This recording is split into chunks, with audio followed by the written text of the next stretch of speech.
Good morning and welcome. I'm Tracey-Jane Hughes from Manage Those Things, and it is wonderful today to have Dale Darley with us and for this in conversation with.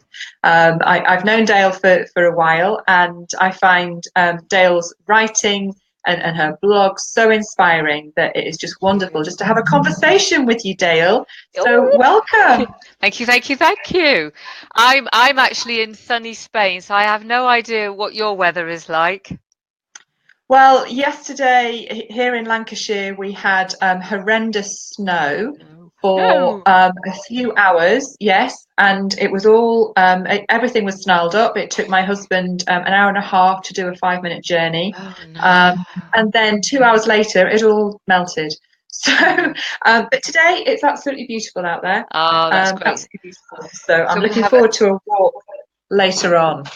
and me. So we'll So have a sunny conversation as well. definitely. So, so Dale, you're a writer. You're an author. Yes. That's your specialty. How did you first start writing? Did you always know you wanted to be a writer?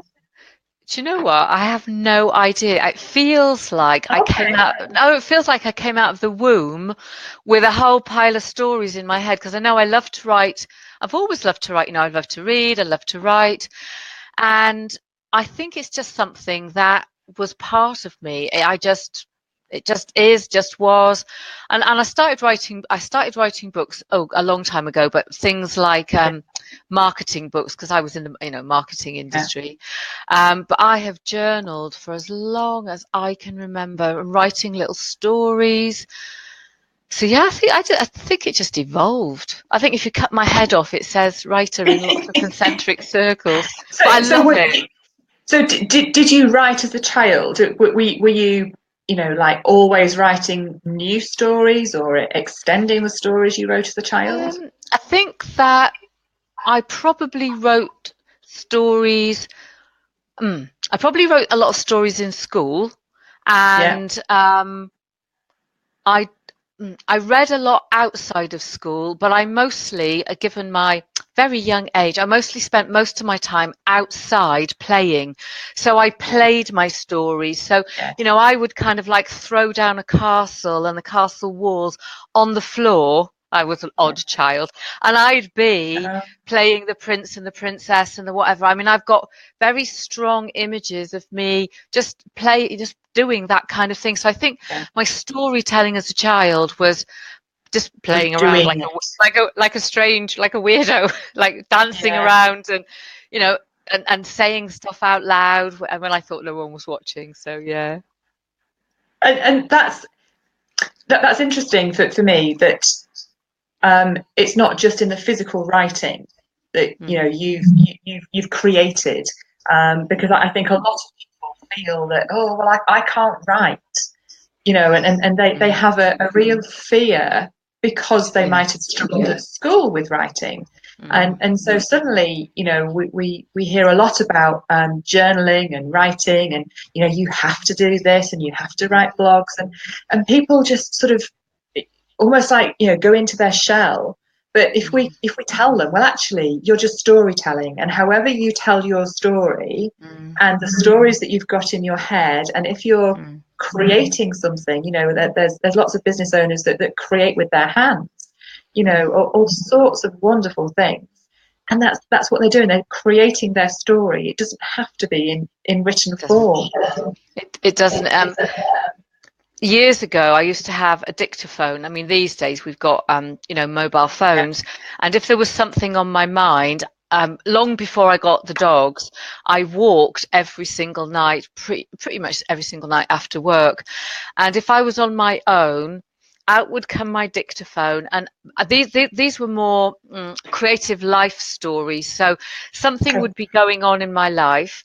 And I often murdered people in my stories. It was like, yes, don't don't mess with me. And I would just as I walked I would talk the story, and Yeah. then if I felt inclined I would write it up and maybe use that for whatever else was going on.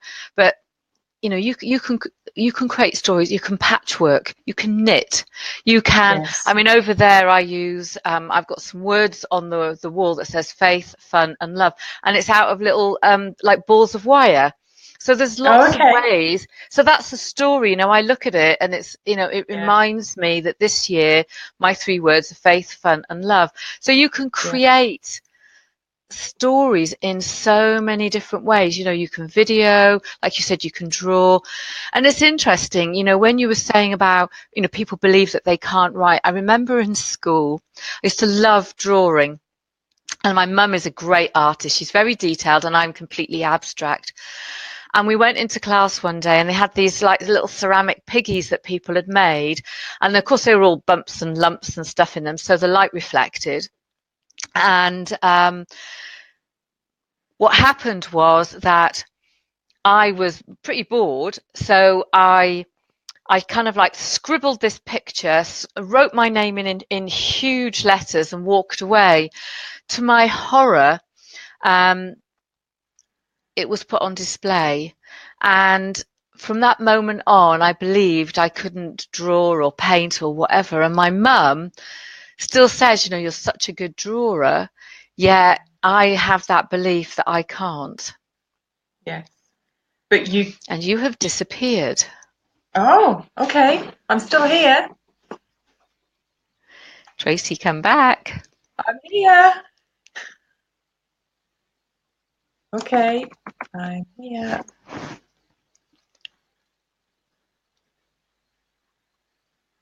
Okay. Can you see me, hear me?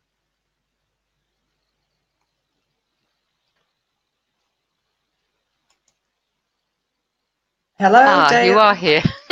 I'm here. Your screen is completely blank. I'm very confused. Oh, okay. Can you hear me?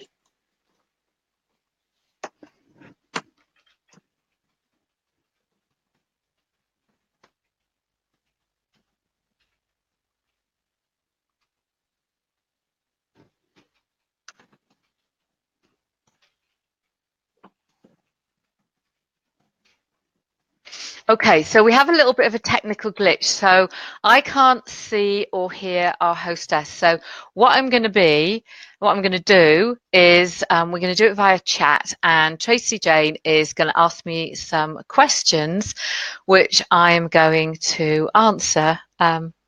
And hopefully we'll get through this. And this is what life is all about. This is what journaling does sometimes, is that when everything is black and dark and you don't know a way through, you write and you get clarity.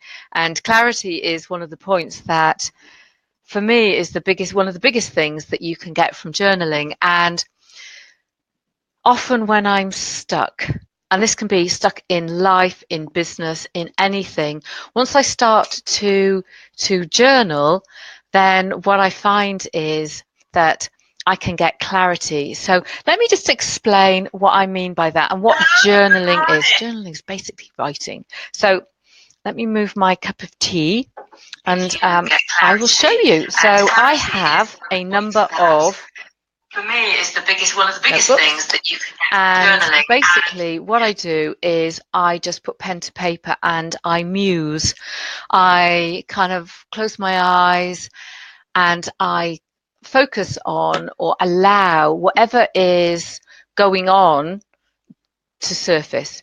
Now, for some people, that's a little bit difficult. And what sometimes happens is people like to use prompts. So what you might do is you might have, like, say, a set of oracle cards. You might have a book by the side of your bed. And as you read it, then something will spark. And journaling basically just means that you get out your pen and paper and you start to write. And I actually started this journal. I recently my spine fractured, and I discovered that I had osteoporosis. And this was a journal for something else. And it starts on the 26th of January, and it talks about just making this discovery of all this pain, because at this point on the 26th of January I just heard this loud crack, and I didn't know what the pain was. And it says, I call the insurance people because I need to understand my health policy. What could I do? I'm in tears. Blah, blah has suggested an ambulance. And there's no way I'm going to do that because ambulances are for people in life-threatening positions. And I was safe in my house. They called the doctor and I waited for my 5:15 appointment. Someone drove me. Luckily, he's well read and talks a lot, and there's a lot to be said for conversation to distract the mind. So you can see that this is just a conversation with myself. And then a little bit later on, so this is yesterday. So, I've now been on this journey, and now I'm venting, I'm pouring. I've had enough. My body hurts. I'm tired. Ferdy is demanding. A dog with a broken leg on top of this feels too much. I know I can cope and it's not long into my healing process, but this tiredness, I know I have to give myself time to heal. So I write some expletives. And then today when I journal, it's more about, I've actually written a blog about what I've journaled about today. And it gave me great clarity about something that I was struggling with, which is trust. And I've written about trust before. So a journal can be just an outpouring of whatever you want, or it can be a conversation, and I've got another journal here. Now this journal, I like lots of journals, and often people, when they say that they can't journal, what they need is lots of different ways to journal so that everything is fresh, new and exciting. So here we are. I've randomly opened this one up and it says 2018. This is it, a new year. Let's approach it with curiosity and an open mind. And I talked earlier about fun and faith and love. And then I've written 10 things. And then, I have written a vision for the year. So, you use your journal in whatever way you want. So for me, journaling is it's having a conversation with your soul, and however that appears. So it might be poetry, it might be prose, and it might just be that you're sat in bed and you're wanting to record something that's going on. Now, let me tell you about this journal. And in terms of this journal is about this osteoporosis story, and this is going to be a book. So pretty much everything that is going on morning and night, I record. And I write affirmations, and I am really digging into my soul because, being unwell affects your business. So I need to find a way to heal, but I also need to find a way to run my business and get clarity. So in this journal is going to become a book. So it's giving me clarity about my life. It's giving me research notes. So as I'm trying different things or I read stuff, then I'm making a note to go back and research later on. So it's giving me that, but it's also giving me space for new ideas, because when you go on any kind of journey, whether it's a business journey or a healing journey or whatever it is, if you kind of surrender and allow and make space with your journal, then in that decluttering, opportunities and ideas, they'll find their way to you. And I know that, I've been on a few healing journeys, and I'm finishing a current book. It's currently in edit, and the temptation to amend things is huge, but I can't because I didn't know those things, the things that I now know.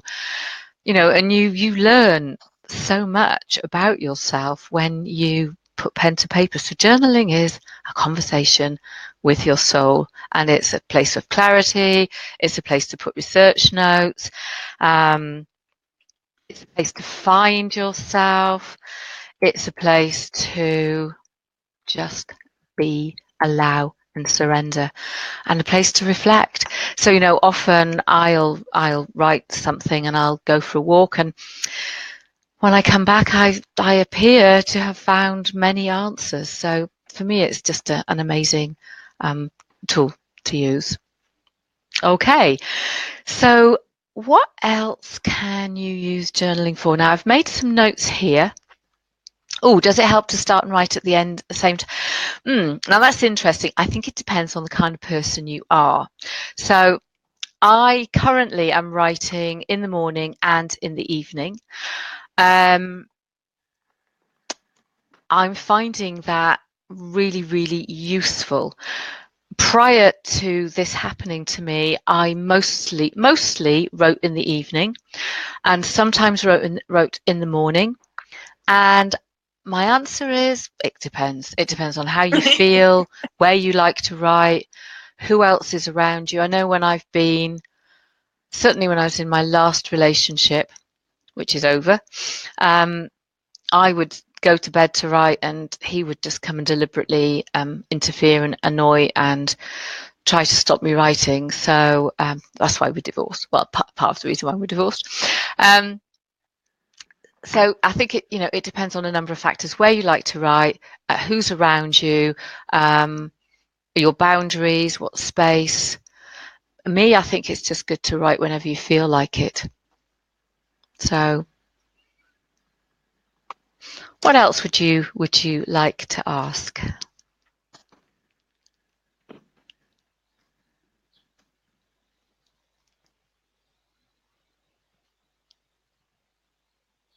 Okay, so I talked about the fact that this journal is going to become a book. So in terms of what I'm currently going through, what I want to be able to do is to describe to anyone who I've tentatively called the book Osteoporosis and Me. I've no idea what the subtitle is yet, but something like the Bone Thief, or I don't know yet. But what's really important for me is that I don't forget anything I've been through, because when someone picks this book up and they've just discovered, let's say, some kind of fracture, any kind of illness, actually it doesn't have to be osteoporosis, I want to be very clear on what it feels like. I want to remember those experiences so that I can let people know it's okay to feel absolutely rubbish. It's okay to question everything about who you are. But it also reminds me of all the things I need to research. And I'm very clear that I will not be telling anybody how to cure anything. What I'm describing is my approach. And so it's very important that I talk about the things that I try, the things that work and haven't worked. For example, I had thought that my health was very good. A couple of years ago, I told her I had an overactive thyroid, and I sorted that out in 6 weeks, purely naturally. There was no way anyone was going to cut my throat and take anything out or give me any drugs. I was going to do it completely and utterly naturally. And so while I was focusing on that, I wasn't focusing on some other things. So what has happened is I've gone right back to nutritional basics, and that is to, hydration. And that's not just about getting, the right water in your body. It's actually, going down and hydrating at a cellular level. And I've been through a massive detox just going back and drinking water properly. So, like, for example, here I've got linseed tea. I'm only drinking water, linseed tea, and coconut water because it's all very hydrating. Everything I eat is about being hydrated. And I want to keep a record of those things. So I can say to people, even if you think you're healthy, you need to go right back to basics. I ended up being so thirsty, I couldn't quench my thirst. And that shocked me. So it's about keeping all of those records of things so that when people read your book, they can experience everything that you're going through, that you've gone through, that they can see why you've done something, so why you've done it and how you've done it and what that means to you as a person. So if you are writing a book for your business, so let's look at, I've written several books, and most of them I would say are kind of like how-to books, how to plan and write a book. I've written some books on executive leadership, writing to heal. I've written a personal memoir. Now, for me, my business is helping people to write books, is to actually have that courage to find themselves and to write their story, and then to use that story to build their business. Now, the book that I'm currently editing is a book of my journey to self-love, of leaving the husband I talked about earlier, coming to Spain, and then all the issues, the health issues, all of the stuff that's gone on. So my purpose in that one is not to teach people self-love, although that's the net result of the book, but it's to demonstrate how finding the courage to write your story will enable you to build your business, etc. So osteoporosis to me is not about me teaching people how to deal with osteoporosis. It's about the courage to write your story. So let me take a couple of examples. So in terms of, journaling and writing a book for your business, there's several things at play here. So obviously you can journal so that you can capture your ideas. And when you go through the process of planning out a book, one of the things I suggest is when you've done some of these planning things, is that you then start to journal about what comes up. Now, the way that I take people through creating a book, we use what I call like all parts of the brain. So we do kind of like a feeling exercise, visual, we use right brain, left brain, all of those things.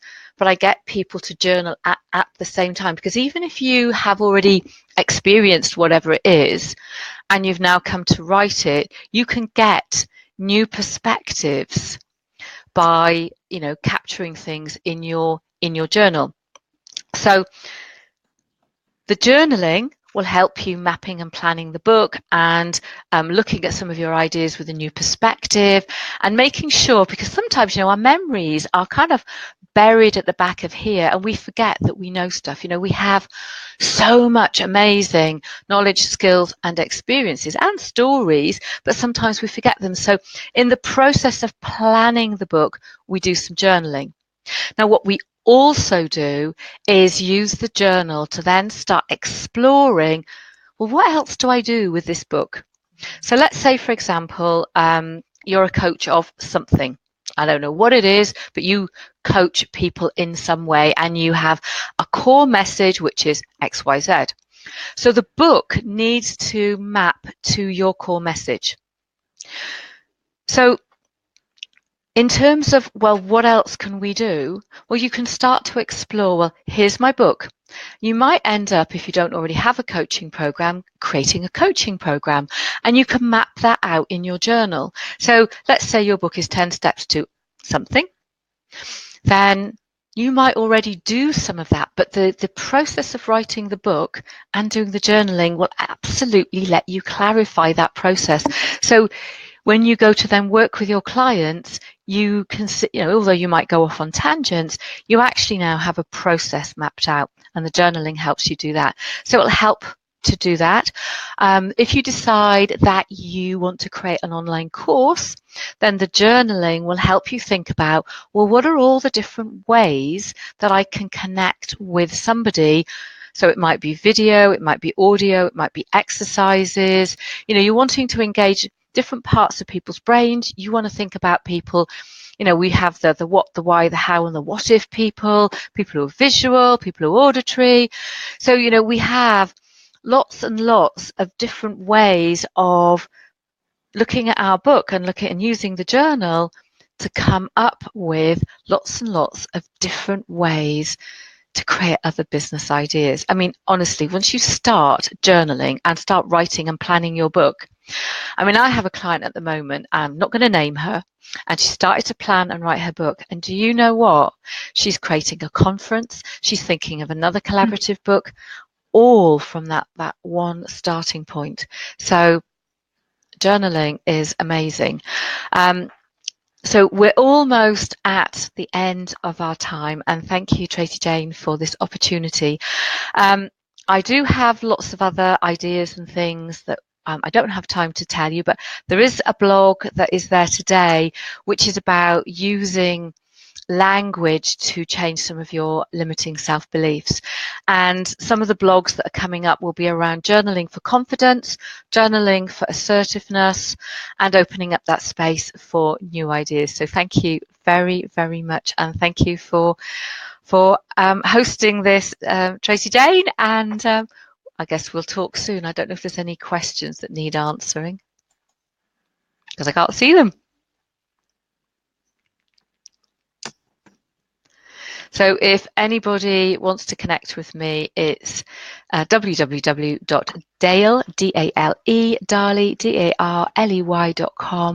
And I also have the Soul Writers Academy. So if you want to talk about books, go to my website, look for Connect, and we can have a conversation about journaling, writing books, changing the world, whatever you fancy. It'll be lovely, lovely, lovely to connect with you. So thank you. And apparently there are links below in the comments, so you will find all of that. And please, anything you want to know, just come and ask me. I'm a completely open book and happy to share. Thank you so much, Dale.